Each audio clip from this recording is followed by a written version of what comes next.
Et Gounon, dans cette nouvelle vidéo, nous allons voir comment créer un questionnaire élève. Et dans mon cas, je vais partir sur un questionnaire, par exemple en géographie, à partir d'une image existante. Donc je me suis mis ce coup-ci dans le bon dossier où je veux enregistrer mon formulaire. Et je vais faire nouveau, plus Google Form. Donc mon formulaire va porter sur des villes de France.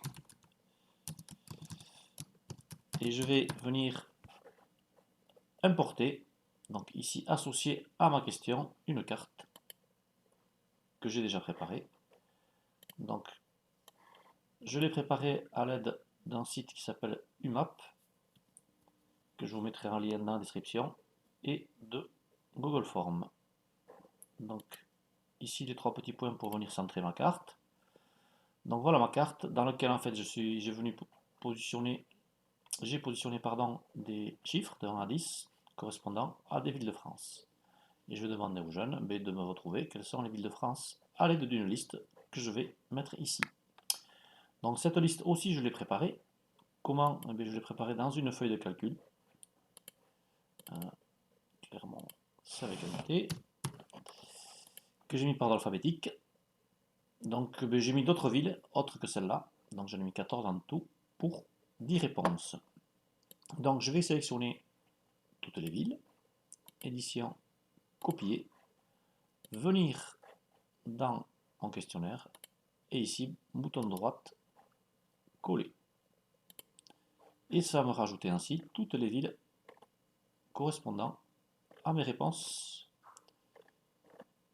Donc 10 villes à trouver et 10 possibilités parmi les 14.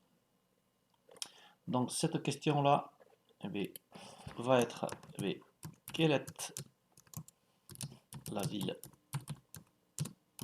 numéro 1?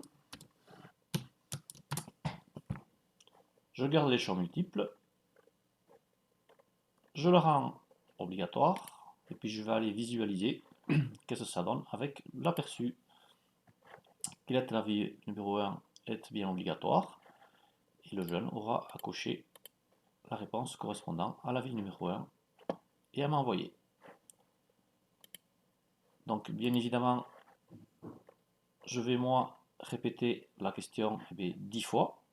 Mais comment? Avec ici la touche dupliquer.